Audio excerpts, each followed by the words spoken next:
Randy, we've got a problem. What? They go. Reality's here. He's trying to crash the party. Reality? Who let him in? You're sad that people are mean? Well, I'm sorry. The world isn't one big liberal arts college campus. I don't have an agenda like I want people to do something. I need them to do something. I want them to avoid irrationality. I guess what interests me is just like what interests everybody else. It's just sort of what feels real. That was totally wicked!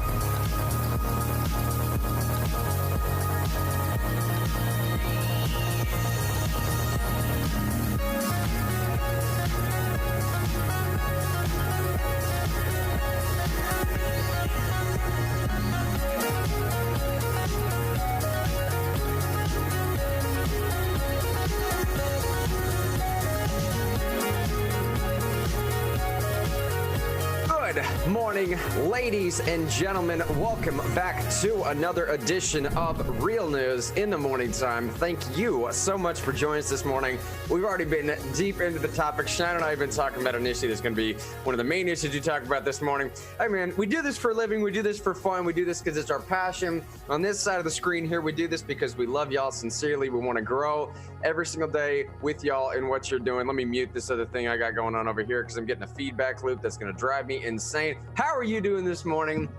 You've stumbled upon real news. What is real news, you ask? Well, here we develop real friends by talking about real news issues. We develop a scenario by which we can have calm, cordial exchange of dialogue and genuinely grow with another human being and maybe even have a debate and disagreement so that when we do have disagreements, we are having disagreements amongst friends and neighbors and family, not disagreements amongst enemies. Vitally important for a time like this. Right before we introduce everybody else, usually how we like to start this program is something called the Greatest Audience in the Nation Appreciation segment. That's where we appreciate everybody here. We appreciate the family we have going on here. We live life with you. We encourage you. Put it in the comment section. Message us directly. What do you need help with? What are you struggling with? What books are you reading? What philosophy you're into? What's on the top of your mind? What do you want to celebrate? You have a prayer that you need help with? Concerns? You need to praise something? Doesn't necessarily matter. You have small businesses you want to help grow around the area. Bring that to our attention. Let us know in chat. We'll do all that stuff with you. We'll live life together. Zig, though, buddy, how are you doing up in PA, Wade? Then we'll say hey to David Chen Thompson as well. Doing all right, man. I lost all my fantasy football games yesterday, so still kind of sad about that. But I'm sorry, I'm just trying to cope and move on. Just gotta move on, dude. It's not funny at all. It's not. It just reminds me of that show, The League, where you're one of those dudes coming back in from a terrible Monday night. Oh, sorry, Zig. But everything else aside, good aside from fantasy football stuff? I guess so, but that's mostly life, Yeah, man. What life revolves around, so trying to cope with that, I hear you, man. I hear. Who are you doing the fantasy football league with, by the way? Is it some AFP folks? Well, so yeah, in that league, I'm 0-6. And then my other league, I lost at the last minute by 4 points, and then on a long touchdown run by Kenyon Drake. Oh man! So fantasy football, dude. I'm telling you, it'll mess with you. I just stopped doing it. Speaking of having to stop doing sports-related things, our boy David Chen Thompson. For those that don't know or those that just joined, Sean is the most seasoned veteran with radio-related things. Person that I know personally or otherwise, but he actually did sports talk radio for 2 years, buddy? Right?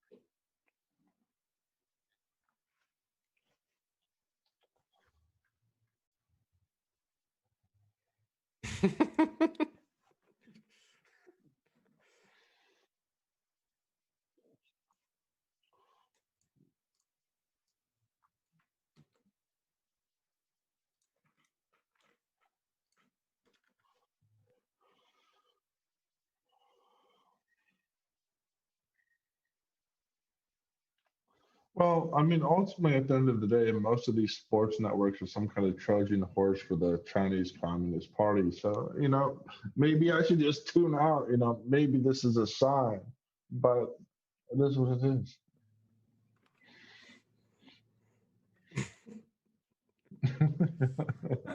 Yeah.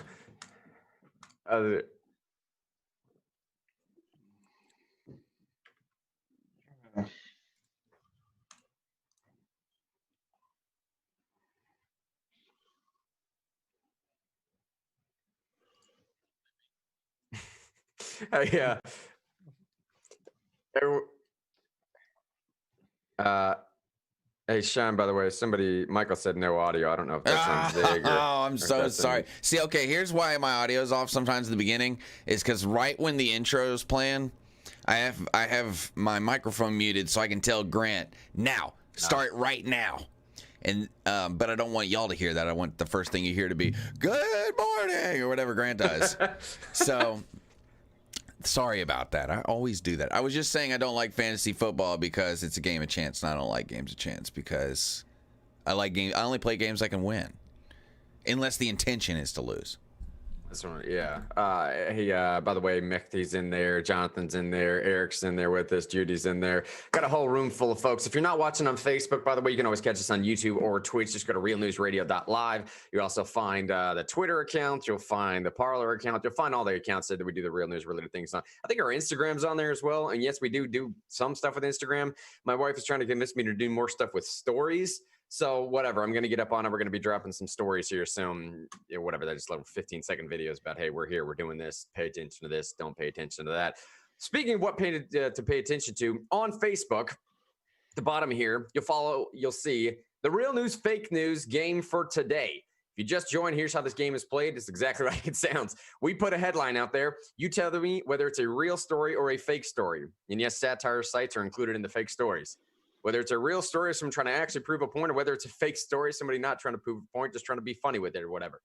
Here's the headline. Liberals confused by man giving money without government forcing him to. Liberals confused by man giving money without government forcing him to. Is that a real headline or a fake headline? You tell me real news or fake news. We'll reveal that later on in the program. Let me read and start this morning by a quote from Thomas Sowell. A guy who I respect very much. If you don't follow this man, or if you didn't follow any of these guys' writings or whatever, then you should look into him immediately. Here's what he said. It kind of sets the theme for a lot of what's going on today. Journalists cannot serve two masters to the extent that they take on the task of suppressing information or biting their tongue for the sake of some political agenda. They are betraying the trust of the public and corrupting their own profession. I couldn't agree more. Keep that in the back of your mind as we go through, especially the national story section. It will become ever more important. Local stories here, though, in the state of Tennessee. I saw this circulating around a while ago, and I just want to give some sort of context, if you will. The headline yesterday, we have a group here off Real News that Kelly, I believe, put together. She kind of curates some of the stuff out there. By group, I mean it's just a chat chain, a text thread. It's me and Kelly and Matt Burns and a few other folks are in there as well. I think Eric's in there, myself's in there, Shine's in there. And she throws out stories from time to time. We comment, we have a good time. Like I said, building family, living life together, that type of stuff, right? Well, she threw one out there yesterday from WSMV. And this headline, when she threw it out, was different.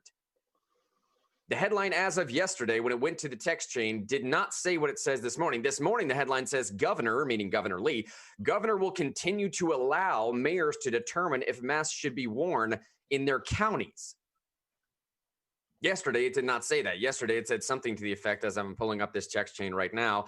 Give me 2 seconds here. Here's what it says. Governor extends mask mandates until the end of the year. The exact same headline, exact same publication. They changed the headline from Governor extends mask mandate until the end of the year to what you're reading this morning. Governor will continue to allow mayors to determine if masks should be worn.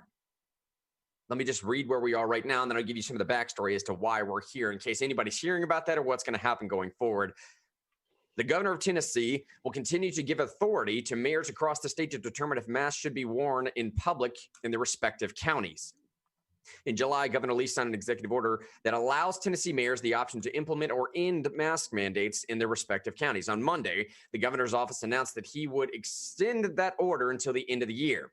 A spokesperson says the governor will sign the extension before it expires, but won't do that until after October 30th. More details are expected to be discussed on a press briefing today.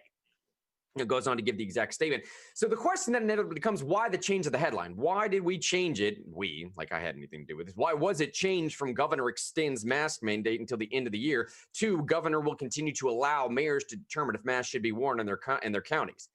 Well, part of that is just because of the way that Tennessee operates.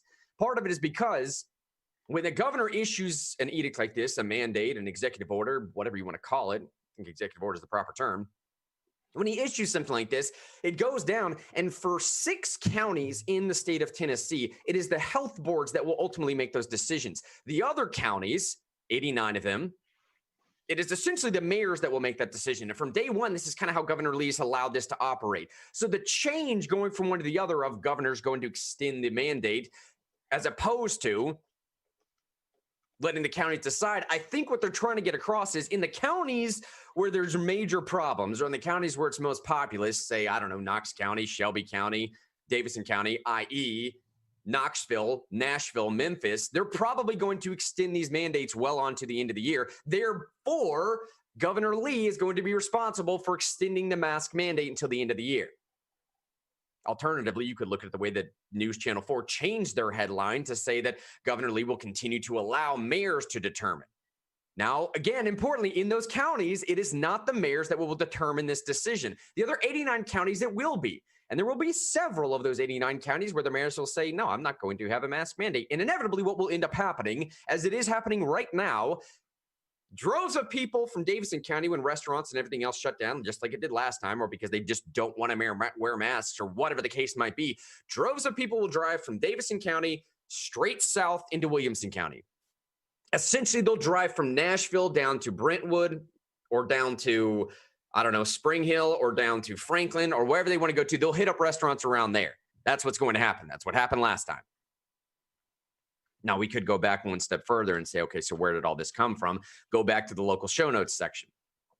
This story here from AJC, oddly enough, came out about a week ago, and it's entitled, White House, Tennessee mask mandate must be implemented.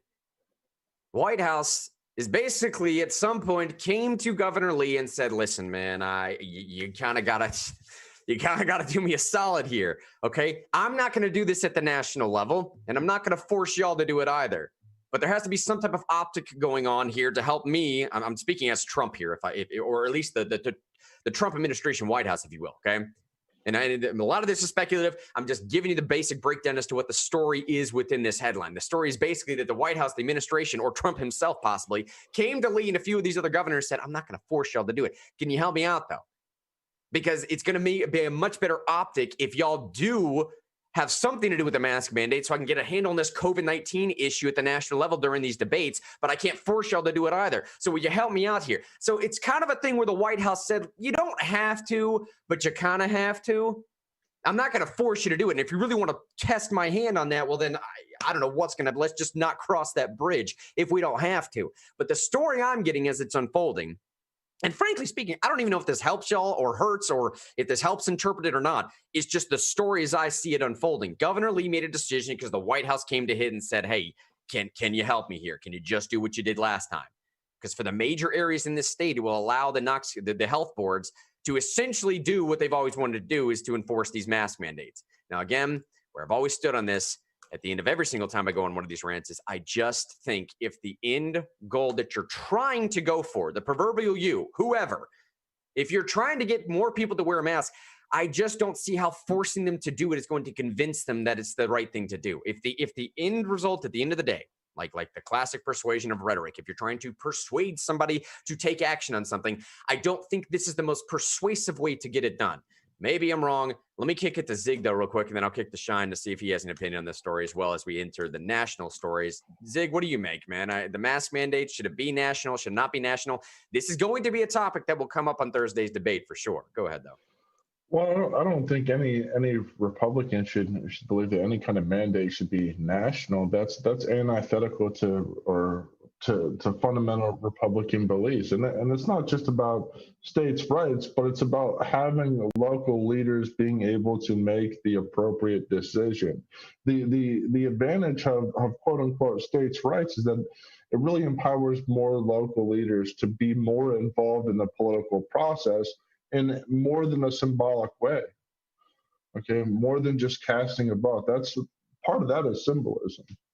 And so I think it's important that states and especially counties and townships have the ability to make their own decisions. Jonathan said in Facebook, this isn't Trump, it's the coronavirus task force, aka Pence. Eric said, or north to Hendersonville. He's talking about when people leaving Davidson County. It says, or north to Hendersonville. We aren't really that strict about it. Mask mandates over here. He's correct. I mean, you've seen this in Davidson. I presume the same thing happened in Shelby, and I don't know about Knox County, but David could speak to that a little bit more possibly. In Davidson County, Nashville, they just went north, south, east, west, wherever they had to go because it was being shut down, but it wasn't in neighboring counties. And a 15-minute drive isn't that big of a drive for some people to go enjoy a restaurant experience or whatever. Now, again, everybody that watches this program knows where I stand on this. I'm a self-professed borderline hypochondriac, so I realize I have a bias here, but I also tend to believe industry experts in any given industry, whether that's economics or engineering or mathematics, or in this case, science or medicine. If masks is a thing that seems to be of value for over a century, I think it's a decent thing to do. I just don't think it's the government's role to force you to do it. I think that is a realm of persuasion where, yes, I think as a scientific expert, I should come out there and persuade the populace that this is arguably the best tack for us to take if we want to slow the spread of this virus. I think we can demonstrate that fairly well. When the government comes in and says you have to do it then, well, now all of a sudden you make it an insanely partisan issue, and half the people are not going to do it just because you told them to do it. You've created a taboo nature around the thing, and it gets wildly disproportionalized. I just made that word up, and it's probably going to stick. Judson said in Facebook, by the way, oh, no, it's Trump. Responding to what Jonathan said before, this isn't Trump, it's the coronavirus task force. Justin said, oh, no, it's Trump. He just doesn't want to backpedal. He wants Lee to backpedal. I suppose the argument there is that Trump is sort of scapegoating Governor Lee some, if you will. Justin says, drive to Gatlinburg. There are car tags from every state. Yes, even saw a Mercedes with a Hawaii tag. National mandates. Those Hawaii tags may come from a rental car spot. I don't know. But nevertheless, I think the point that Judson's making is this Trump pushing off some type of, is he scapegoating Governor Lee here? And for Governor Lee, this is nothing different than what he did previously.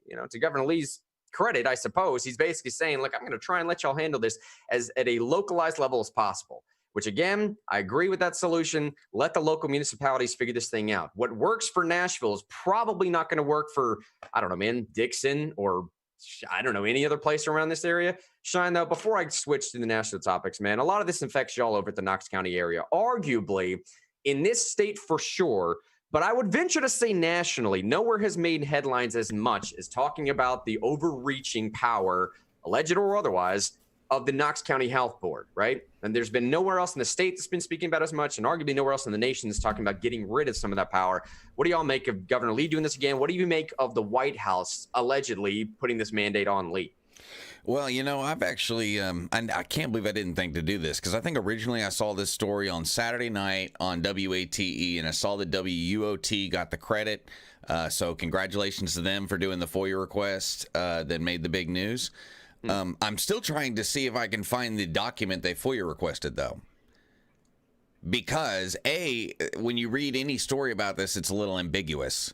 Yeah, right. Right. It's. I mean, even that AJC article, I thought in a newspaper like the AJC that they would, give me a highlighted blue link to a document I could view. I really thought that would be a thing. It's not in that AJC article. What do I think of the White House supposedly pressuring Lee and whoever how many people? I know, White right? House. Yeah.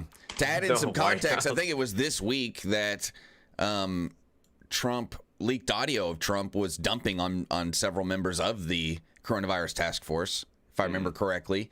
But wasn't there leaked audio? Probably he'll get asked about it on Thursday, because it's been in the news for 2 days about leaked audio about slamming Fauci, right? Yeah, that's right. Yeah, so that's some context, right? Because I'd like to see that document, and it is not clear. This is from somebody who used to run a newsroom. I was thinking, okay, cool. So let me see that document. Maybe it has the coronavirus task force seal on it. Maybe it's from a certain office within the White House. Maybe it's got someone's name on it. Maybe it's got a group of names on it. To answer some of these questions, just for our listeners, was because I know Trump's doing 5 rallies a day, or something like that. I'm pretty sure it's someone who works for him. I don't think Donald Trump called Governor Lee and said, hey, could you try to clean up the COVID thing there so that's not a problem for me? I don't think that's what happened. I think there's been constant communication between the coronavirus task force and governors. I think they have it's a weekly call or bi-weekly call scheduled with every single governor in a rolling fashion to get updates. So that what I think about it is I am all for the government giving health and safety recommendations all day long, and for people outside of government to be giving health and safety recommendations. I've never really thought as government as the arbiter of health truth in my life. I mean, because my doctor, my whole life has never worked for the government, right? He's always like worked for himself or worked for a group or whatever. Or, maybe I've gone to the hospital. He works for the hospital group. So I don't really see the government as the arbiter of health truth. So I want everyone to have robust market level conversations about what is the best actions to take as a group, a large group, as a small group, and as for me individually. I would like there to be robust conversation. I am not cool, and I think there's a lot of people who agree with me on this. There's two things I'm not cool with. I'm not cool with a Class C misdemeanor for not wearing masks. Oh, I see. Okay. Yeah. I'm not cool with that. That's not a recommendation. And it's most likely to disproportionately affect people who can least afford to have a Class C misdemeanor. Yeah. Right?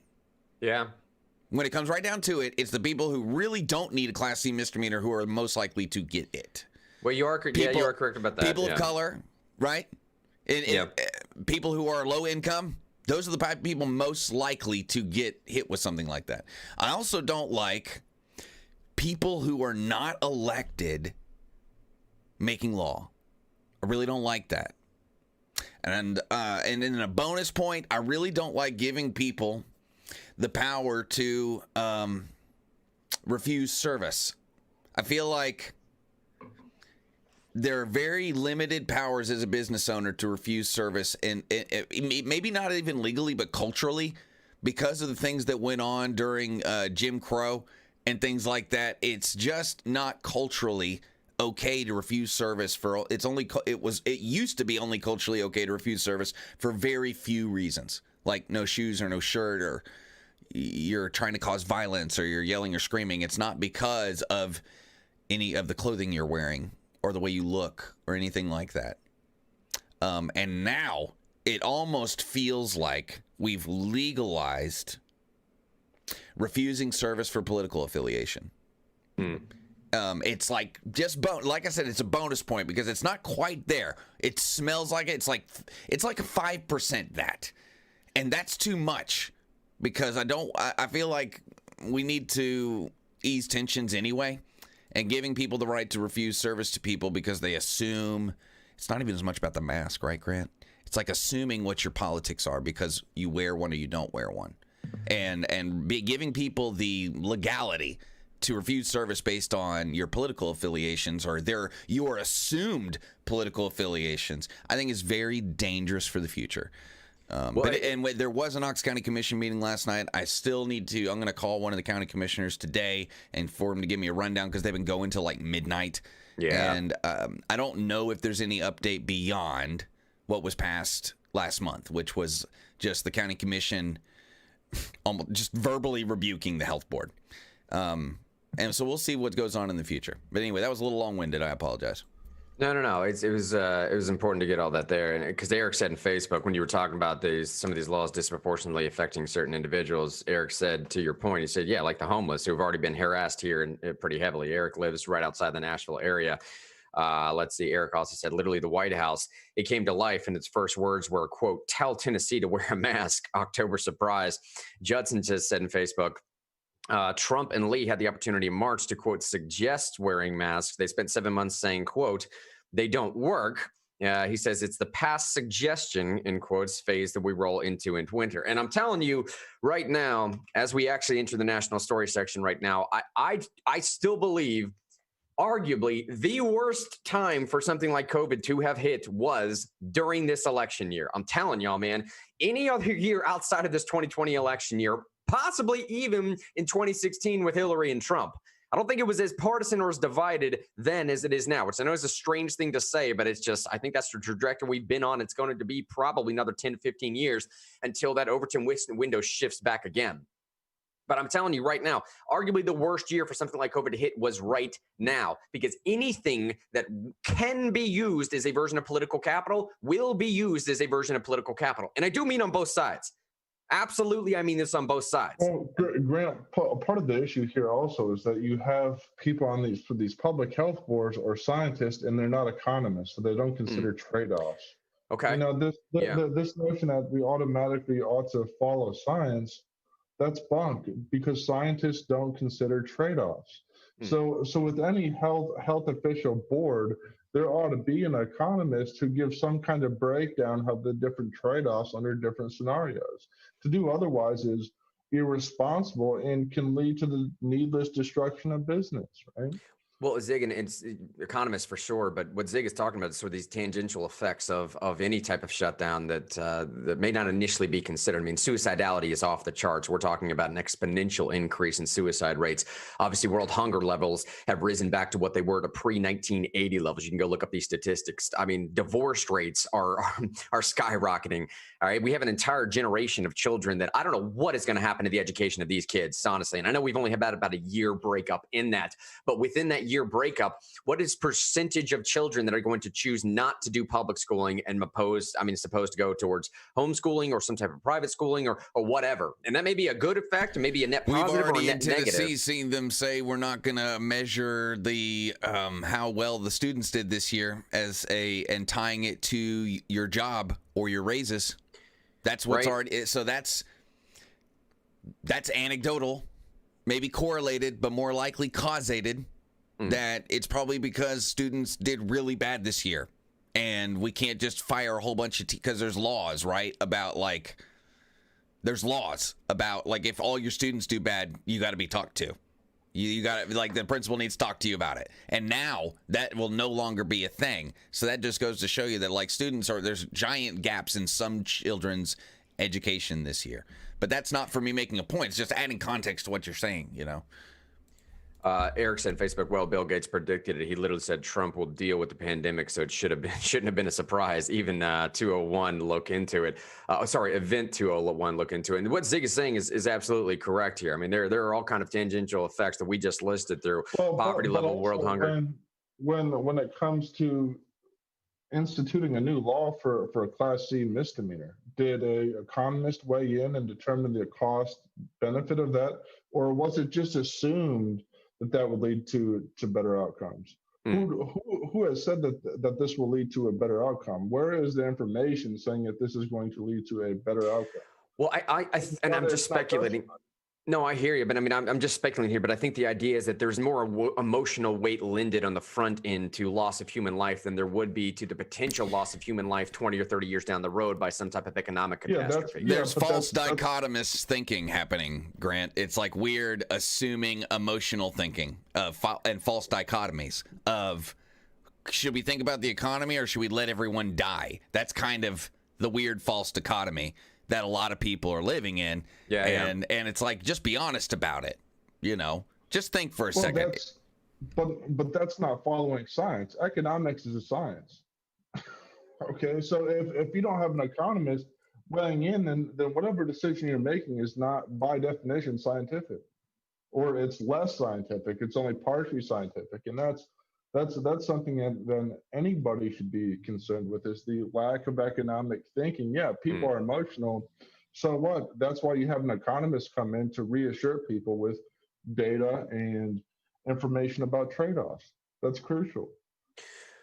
Well, and Judd just said in Facebook too, he said, who cares about the economy? It will self-adjust. Our deficit is heading to 2009 levels right now. Had we done what the rest of the world did, we wouldn't be as bad off. I mean, I don't know if anybody could ever really legitimately answer that question. It's hindsight always being what it is, and everyone can Monday morning quarterback. Granted, we're dealing with a substantially different situation than the rest of the developed nations are. If for nothing else, just by way of pure population size alone, the density of our population growth and a few other, resulting factors as well. the point I'm making, though, is he does have a decent point when he says, not just about a self-adjusting economy, but I mean, when we're talking about these bailout packages and these spending packages, when he brings up this idea that, like, we're heading to 2009 level deficits right now, the economic side you're talking about, Zeke, it's not like Republicans are any more concerned about that either, though, right? I mean, we're talking about, we spent $3.5 trillion in what, 5 months? I mean, goodness gracious, I was actually sitting back here, as a decent libertarian should, thinking to myself, like, you know what, man, if we're going to spend $3.5 trillion, throw student loan debt in there too, man. I'd like some of my stuff to be taken care of. Obviously, speaking a little bit facetiously, but for real, man, seriously, if we're dropping close to $4 trillion in as many months, what are we doing here? It doesn't seem like anybody's legitimately concerned about either the economy or spending or what the deficit might or may not be at the end. It just comes to these ideas with shutdowns. Now, I will say, well, there's a big difference between the federal government's money and my money. I can't print money at my house. Okay? Yeah. So that's, like, don't conflate, people out there in the world, the federal government's budget with mine. Okay? Because that's, and do not assume just because I don't have money that the federal government will send it to me. Have you been watching for 3 months? And there's not even going to be after the election. Do you really think there's going to be any pressure to send out more checks? Are you kidding me? Are you kidding? There won't be. The only reason there's pressure now is because people are running for an election.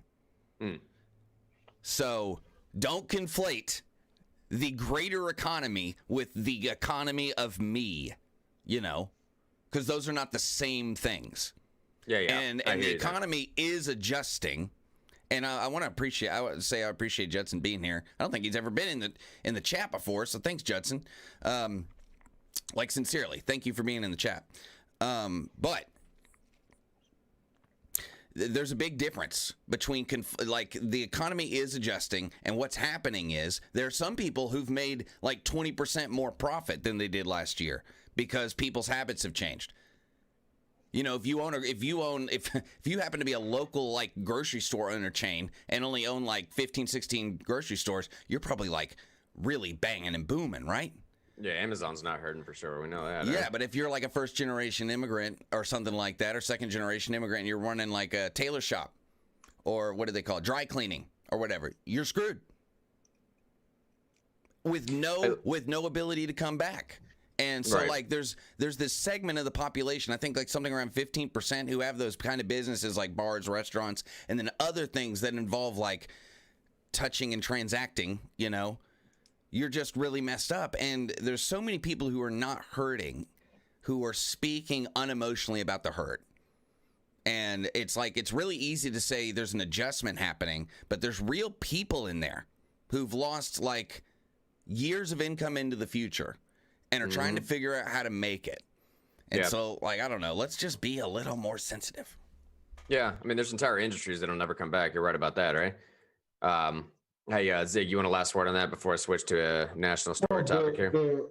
The point that I'm trying to drive home here is that we can't say that everything is backed by science when the public doesn't know about any economic calculation. If there is no economic calculation to these choices and no one knows about it, then we can't say, oh, we're supporting science. No, you are not.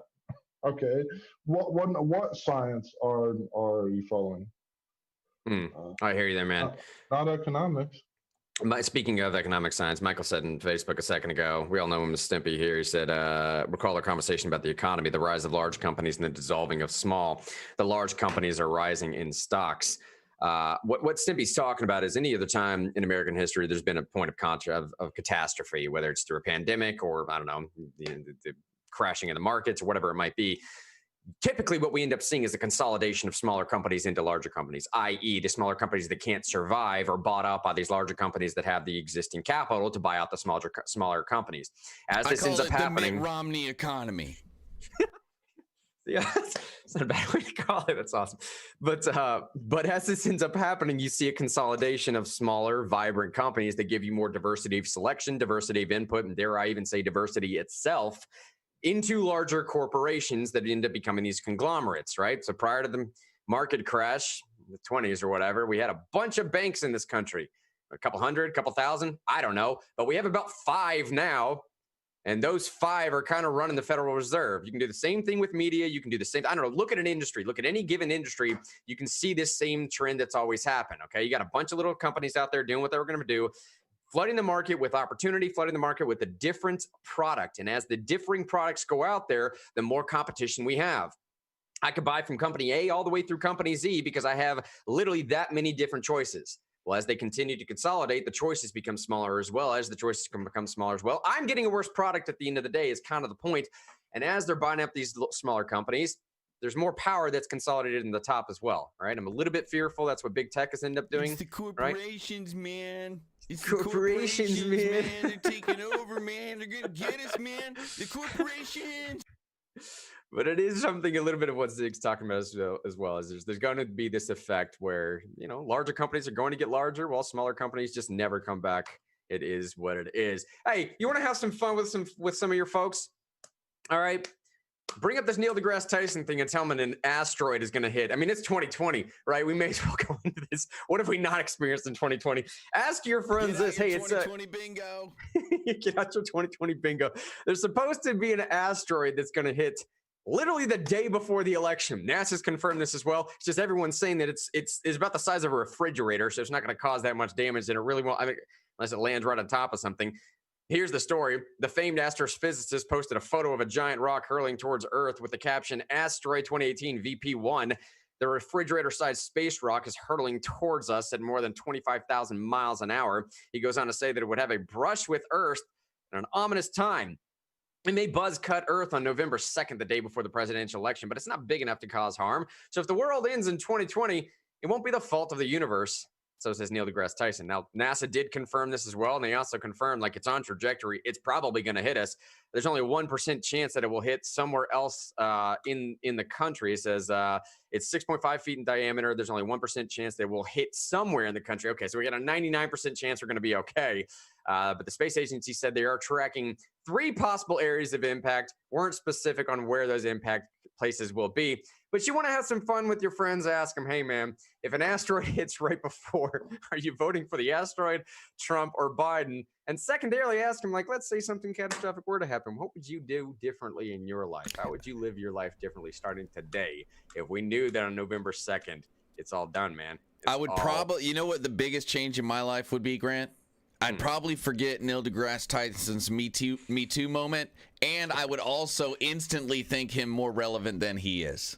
Okay, all right. Because he would be right about something, and I would care. And I would care. You know, well, I'm making a joke because, like, he literally disappeared after, you know, he had like 2 or 3 women come out and say that he grabbed them at a science festival or something. I don't even know this, for real? No joke. Like, you know, like when you take pictures with a celebrity and whatever, you're like, hey, can I have a picture with you, Neil deGrasse Tyson? He was like, waka chicka, waka chicka, waka chicka. Where's my hand? I seriously had no idea. He was a little really. grabby. Ah. You didn't hear about that? And he's basically been like off the planet, you know, no pun intended, since then. And then he comes back and he's like, I'm relevant again. Asteroids, science, dun dun dun. I'm Neil deGrasse Tyson. So I just thought the whole thing.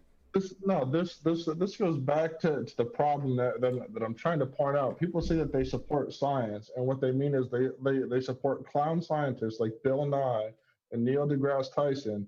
Meanwhile, we don't have anybody doing economics or understanding economic thinking and trade-offs. Okay, get big cartoon science guys making stupid things about asteroids. No, man, I totally understand you there. No, you're right. I mean, each side has a portion of science that they want to deny. For the left, it's, say, physiology, and for the right, it might be climate change. It doesn't necessarily matter, but I think both sides are fairly inconsistent when it comes to something like that. And I think if we recognize each side's inconsistency, we can admit that to each other and just, okay, let's talk about the commonalities then. Right? Let's not focus solely on the fact that we're both a little bit hypocritical here. That's just human beings. That's life, man. All right.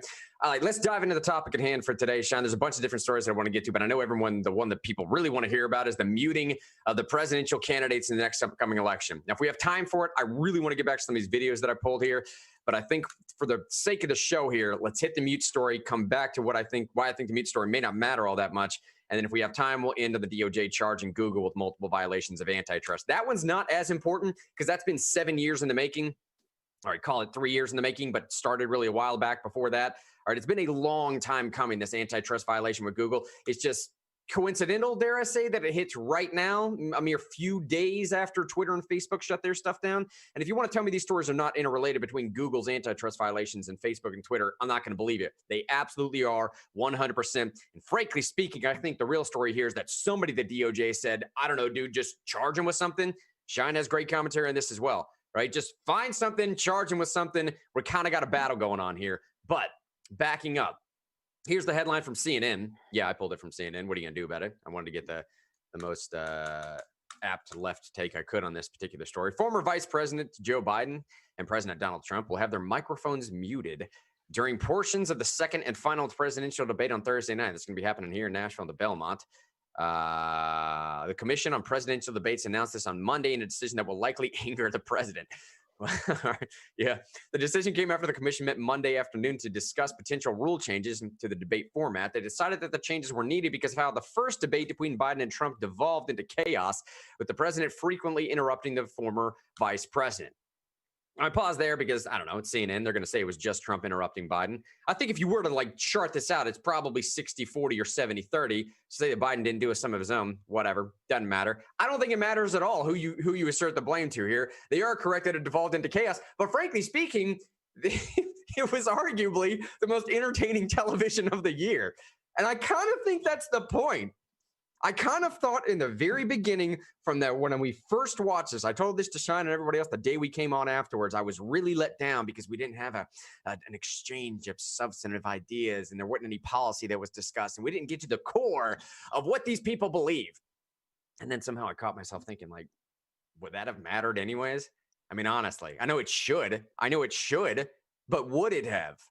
I don't think this presidential race has anything to do with changing people's mind. I don't think we're going after the independent vote on this one. I don't think either side is.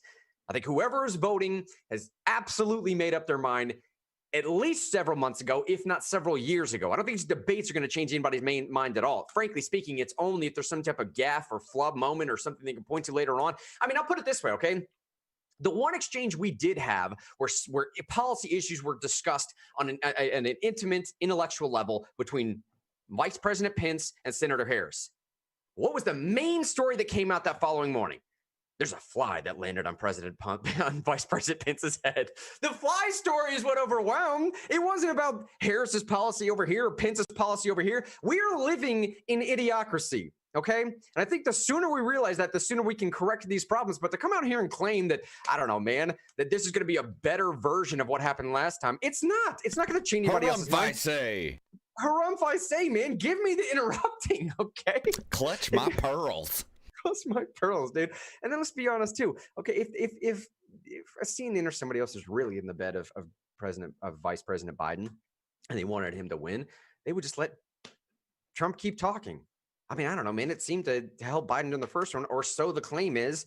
Let's go ahead, though. A source close to the commission told CNN that the decision on muting the microphones was unanimous by its members and stressed that this is not a change to the rules, but rather a move to promote adherence to the rules that have been agreed upon by both campaigns, saying a change to the rules would have required protracted and ultimately, in our view, unworkable negotiations between the two campaigns. Which is basically just fancy legalese for, you know what, we just made a unilateral decision and we got our attorneys to figure out some way to shoehorn it in there. So whatever. We would have brought both campaigns in, but then we couldn't have done what we wanted to do. Yeah, so right. I think going to say the muting will work like this if you want to know how it works. It's not the entirety. Okay? There are going to be opportunities for interrupting. Don't you worry. We still got to beat Monday Night Football, or Thursday Night Football, rather, is what they're going to say. Saying the muting will work like this. At the start of each of the 6 segments of debate, each candidate will be given 2 minutes to answer an initial question.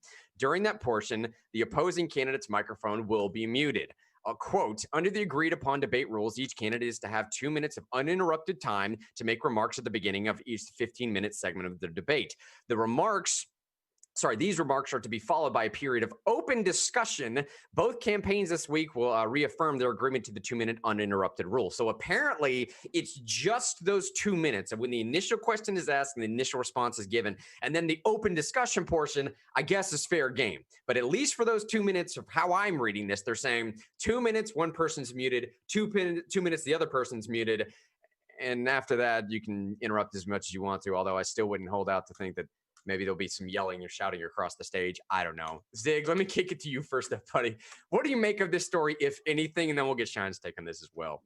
Well, I think that we should mute all debates and have everyone turn off television, instead go for a persuasive essay. You know, let's do a week's worth of persuasive essays printed in the one can be in the New York Times, the other one can be in a Wall Street Journal. All right, let's meet the whole thing. Must be written by the candidates. In crayon. Yeah. But yeah, man, that's really, truly, seriously where I'm at. Cameras are so detrimental to our republic and our ability to deliberate and think about things thoughtfully that we just need to move past it. You know, this fad with filming people and getting cameras in Congress and all over the place, that has to go. I mean, I really, truly think that this fad with cameras is making people functionally illiterate. People, it's not that people can't read, but they don't read. And that's very similar to not being able to read. And I think that's problematic. Anybody should think that's problematic. It's not that they can't read, it's just that they don't read, which is very similar to not being able to read. That's true. Because the end result's the same, isn't it? Zig, you need to start the Institute for people who don't read much. Not the people who don't read good, you know, because that's totally taken by Zoolander. That's but you need to start right. that's next door. Yeah, that's like if you really have a problem. But that's the inpatient. The outpatient is people who don't read much. Hey, so Grant, I feel like this commentary is the reality TV commentary. And I want to take people down another layer into not quite intellectual commentary, but somewhere in between. It's my understanding that it's, even though it's even being debated right now if this is even the case, but it was my understanding before this debate, because I seem to have this remembrance, like someone who remembers Berenstein Bears instead of Bernstein Bears, that this was supposed to be a foreign policy debate. When I remember all of them getting announced, I seem to remember, and tell me in the chat if you also remember this, maybe you're as nerdy as me and you actually looked at the debate schedule and looked at the topics at the time, what was it, like 2 or 3 months ago? I remember this being a foreign policy debate. And I don't remember it being another debate about race and COVID, basically. I feel like we've had that debate. As badly as it went, we had it. And this is for me personally, and I would hate for them to change the rules just for me. I'm just kidding. I would love that. But I am a foreign policy guy. It's why I vote for president. When it comes right down to it, I think I said this on the show yesterday. What we do on trade and who we could, might, or am going to war with, that's my issues. When it comes to the president, because he almost has unilateral authority, almost, based on current law, to do whatever he wants in those two arenas. Without anyone's help, basically, unless they really want to stop him. But in American politics, that means he can do whatever he wants, because no one ever wants to stop anybody from doing anything. So I want to hear about trade and war from Biden and Trump. Yeah. I feel like I've heard about race and COVID ad nauseum from both candidates, and I feel like I have a fairly good understanding and grasp of their policies on the issues when it comes to race and COVID. I really do. I even feel like the town halls covered that topic pretty well from both candidates. Yeah. They really got to exhaust and explain things that they didn't get to explain in the last debate, which was about basically race and COVID. So I'm disappointed with the topics chosen. And I really feel like this whole mic muting thing is the surface level, reality TV level conversation. The real conversation is they changed the topics of the debate. And I really feel like it's because Joe Biden isn't as strong on foreign policy. I mean, what are they going to do? Talk about how we voted for NAFTA and GATT in the 90s? What's he going to do? Talk about the, 7 to 9 wars that the Obama administration started? Yeah, right. In contrast with, 2 or 3 peace deals and no war, 0. Actually, you count Yemen, or was that a leftover from the Obama administration? Hard I to think tell. that proxy was going on during the stat that I've always heard is that Trump did not engage in any new armed conflict since he's been president. Well, I think we did add to Yemen. I think we added some troops to Yemen, yeah. to be fair.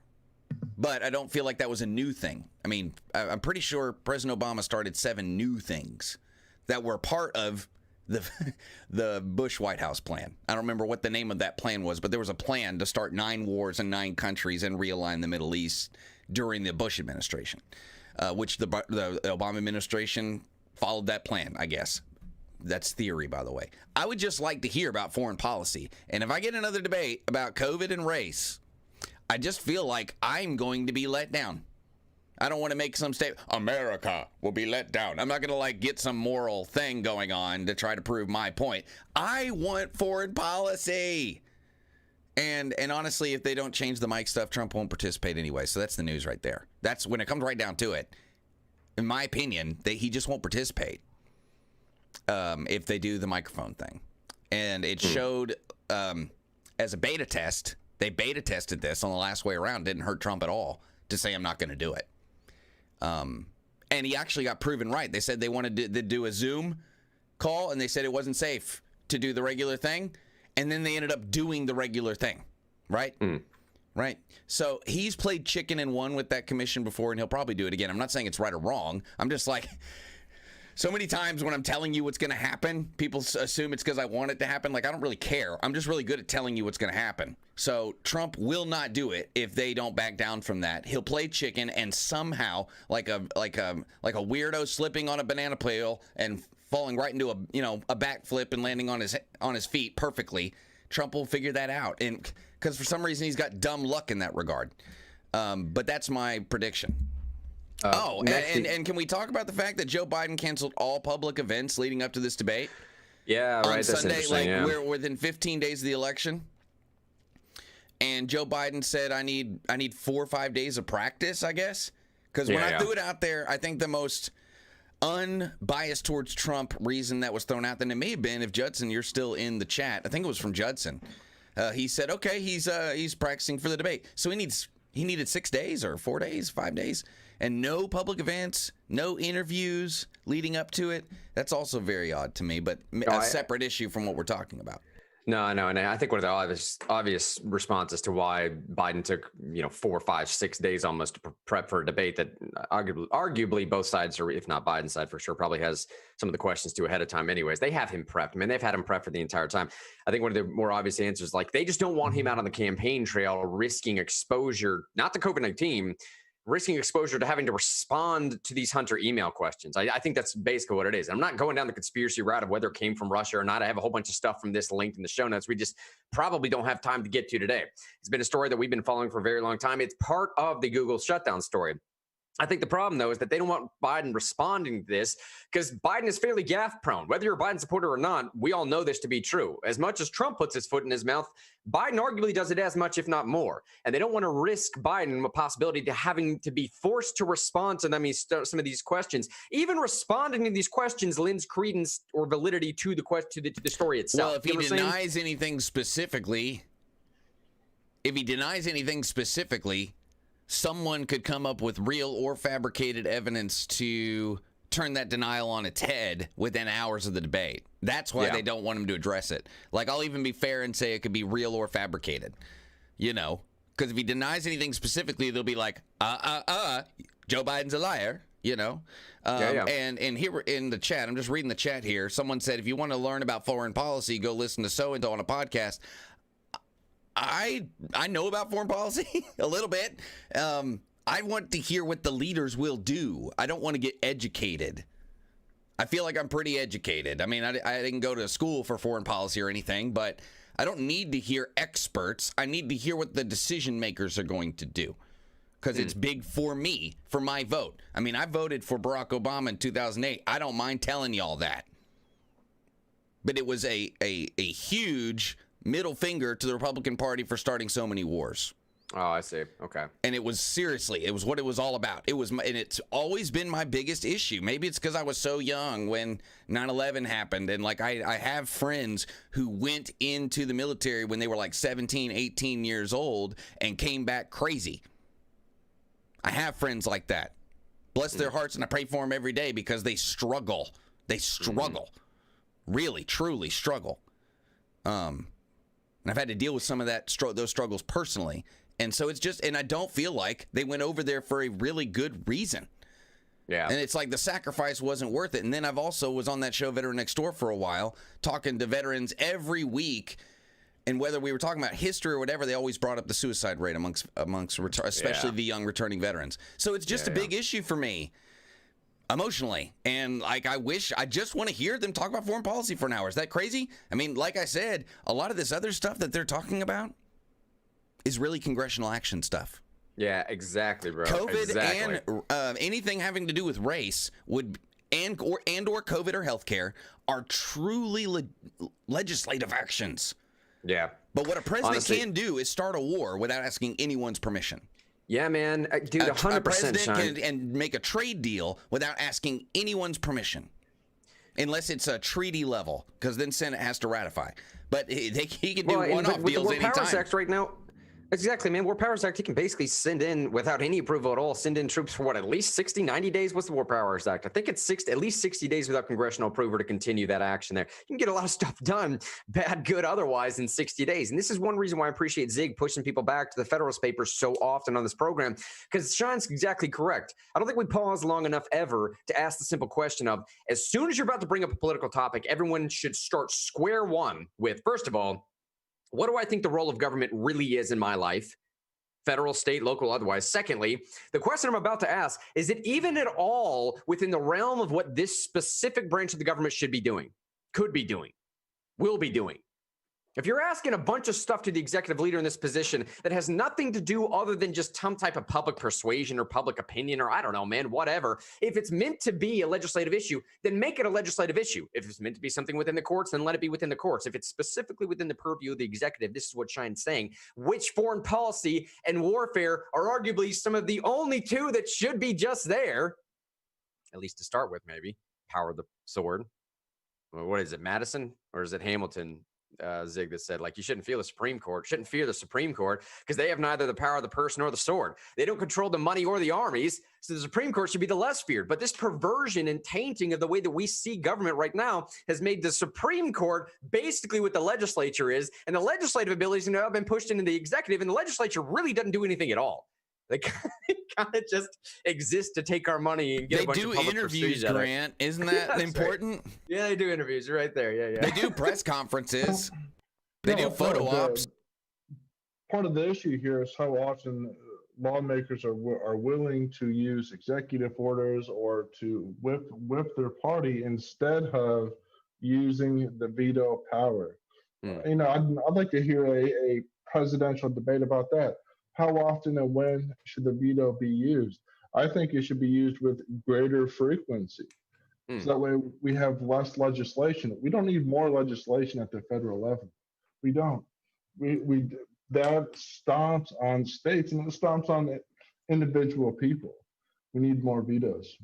Yeah, man, especially when it comes to the major issues of these campaigns, when it comes to especially the issues with police, or with, you know what I'm saying? Those are not federal issues. Like, the federal government would have to take over a power it does not have. Like, the federal government doesn't have the power to make regulations for local police. That's a state function. Yeah. Those local police departments, whether they're county, city, municipal, whatever they are, their authority comes from the state they live in, not from the federal government. We don't have federal police like...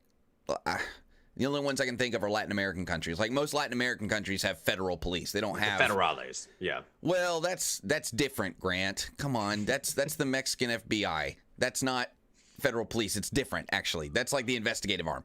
I mean, like, most countries have federal police. We do not. We have municipal, county, whatever, but they get their power or their charter, their authority, their sovereign authority to do what they're doing does not come from the federal government. It comes from states. and it's states that got to do this hard work, or in some cases, like in New York City, Chicago, and L.A., it's actually the cities who need to do the work.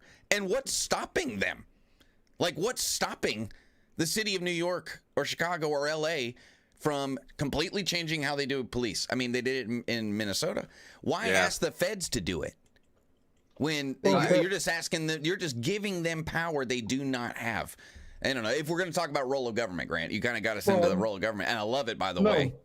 But the way that presidents are supposed to shape legislation is by forcing Congress to better deliberate and think about things.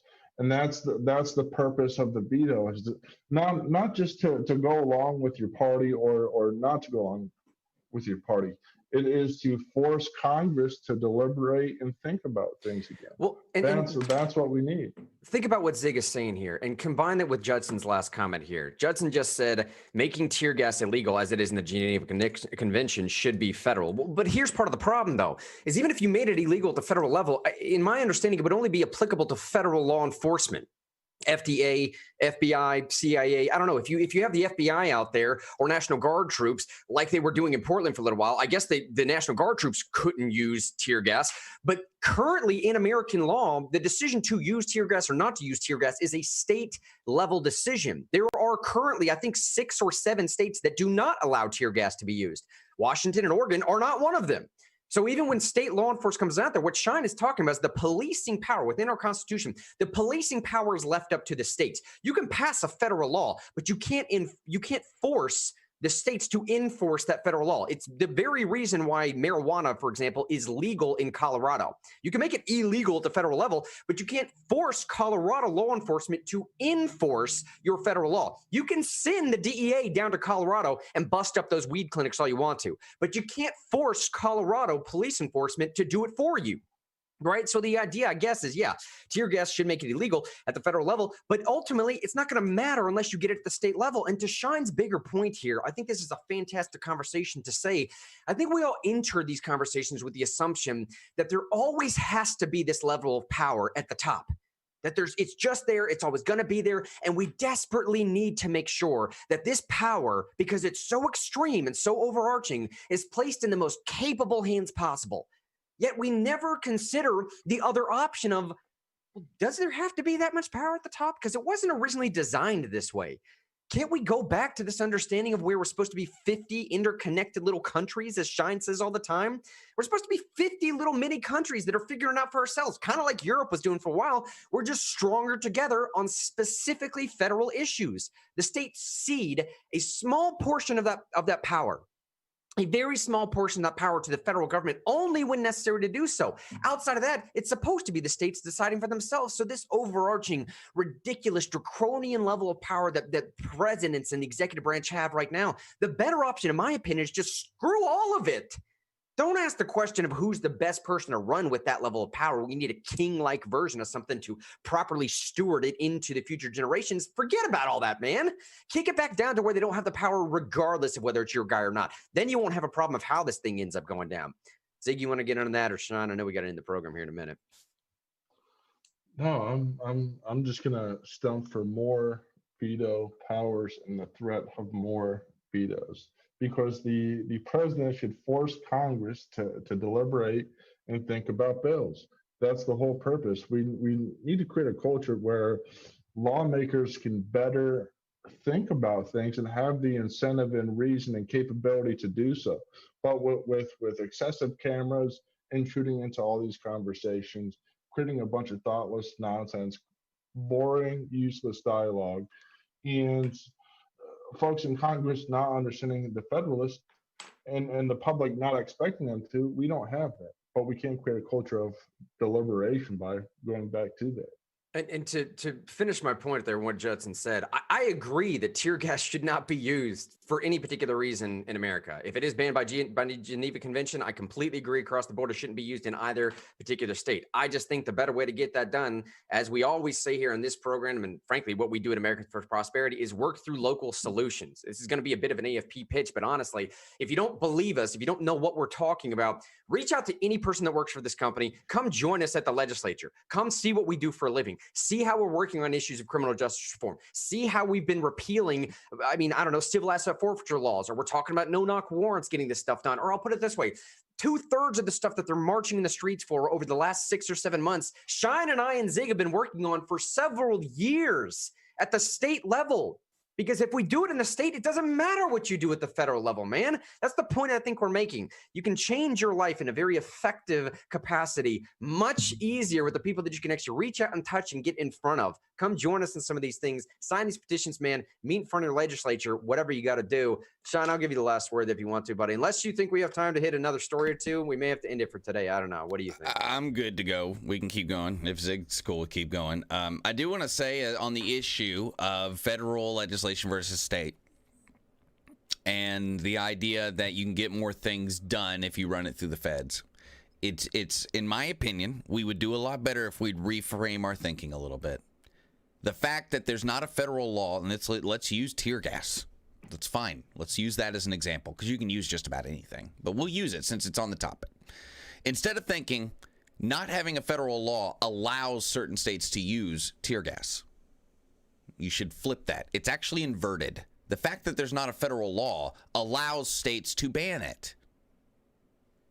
Right?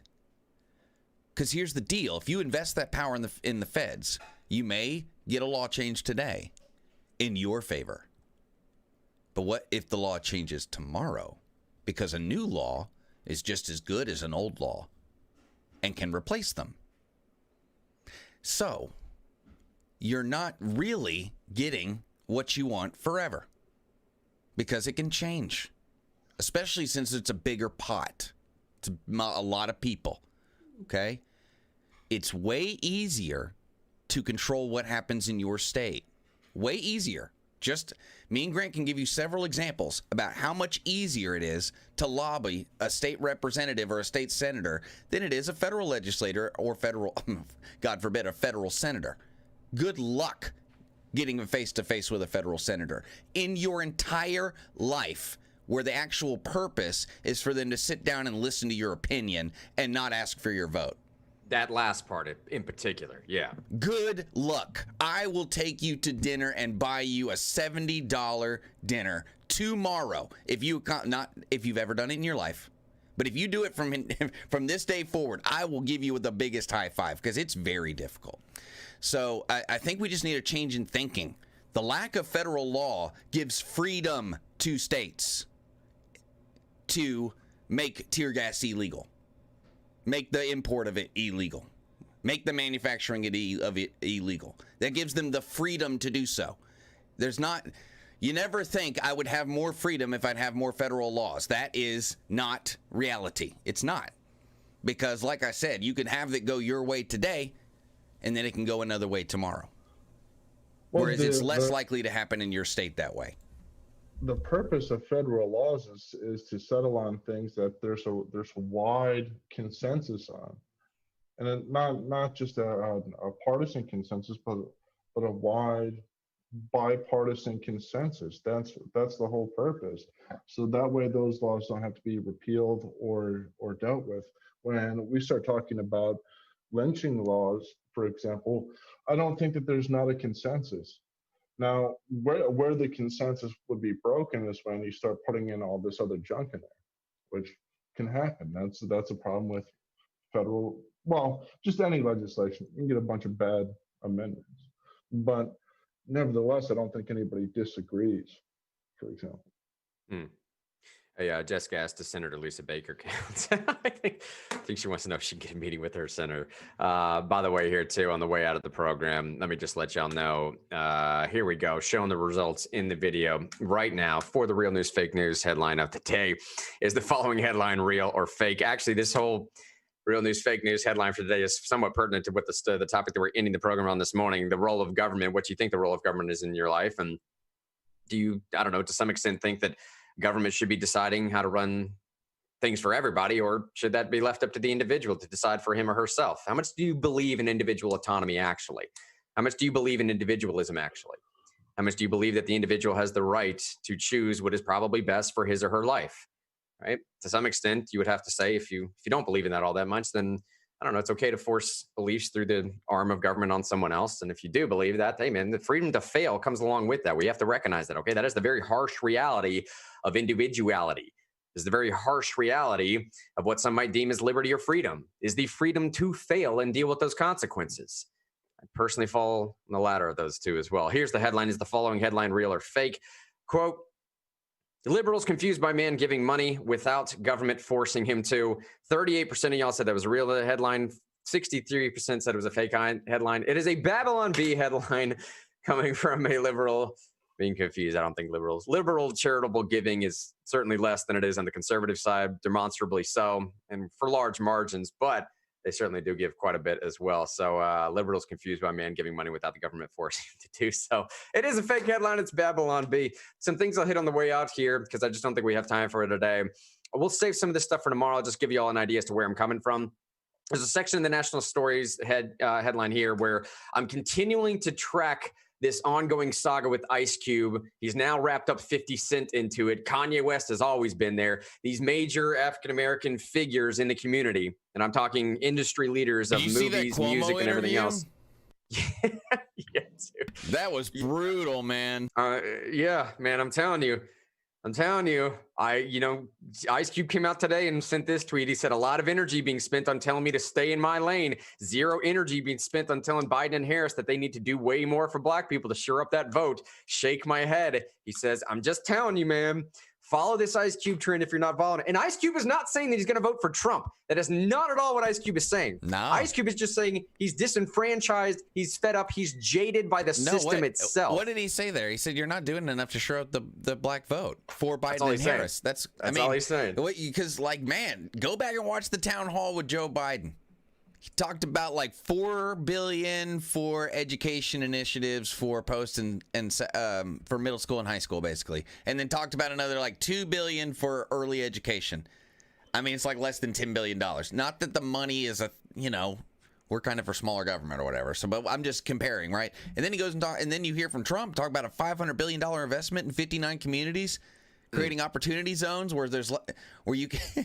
That's just a big disparity, right? And I think what Ice Cube is saying is like, hey, we could shore up the vote if we could like just have something better than some token education things that you're talking about that I really don't even believe you're going to pass, because you haven't done it before, But also I think what's interesting in this story, mostly because I think I'm pretty cool, is I called it that like he was going to get told you don't know what you're talking about a week ago. Oh, yeah, sure. Yeah. And I think that's the whole stay in your lane thing. I think he has been told by Democrats, you don't know what you're talking about. We're playing a very complicated game, and it's above your head, Ice Cube. And he's just telling his experience. I mean, he said, I don't want to vote for Trump. I'm just, both campaigns reached out to me, Ice Cube, and I went and talked to the Democrats. They said they'd work on it after the election, and the Republicans said, well, can we talk about it more? And let's integrate some of your ideas into the Platinum Plan. And that's just his experience. It's like you can't argue with the table. Yeah, go ahead. And he said they gave me a seat at the table, they listened to me, and they put $500 billion on the table. That's what he said about Republicans. He said Democrats don't wait until after the election. All right? And him just telling that story triggered so many people. Yeah. And to the point where, look for Ice Cube to be shadow banned in the next week or so. Well, and I, I don't know if we have time. We'll start tomorrow's program with this, man, because it's a UFC champion. He comes out and says, look, Democrats have not wrapped up the Hispanic vote either. He goes in this sort of 2-minute speech talking about how, don't think of us as a monolith. Don't think that you had this wrapped up. And talking about calling stuff for a very long time here in Real News, we've been calling this and saying, look, man, he says in this speech, I fled from such and such communist country. I know y'all fled from such and such communist country. My entire wife's family fled from Romania under communist control. They've all been saying the same thing, too. Do not pitch to all these people that have fled communism anything that even resembles, even anything that has the slight sniff or awareness or aroma of anything that they just fled, whether it's actual communism or socialism. I don't care what you call it. If it even slightly resembles what they just fled, you will not get that vote. It might take 5 years, 10 years, 15 years, but I think we're starting to see that come around now at this point as well. His words, not mine. I'm just saying I called a couple years back as well. Zig, buddy, our boy up in PA way, we're signing off. David Shine Thompson, we love each and every one of y'all for real. We know y'all know why we do what we do on here. Grow, love each other, hug someone that you disagree with today. Disagreements are what grow us strong. Seriously, we'll be back tomorrow doing it big.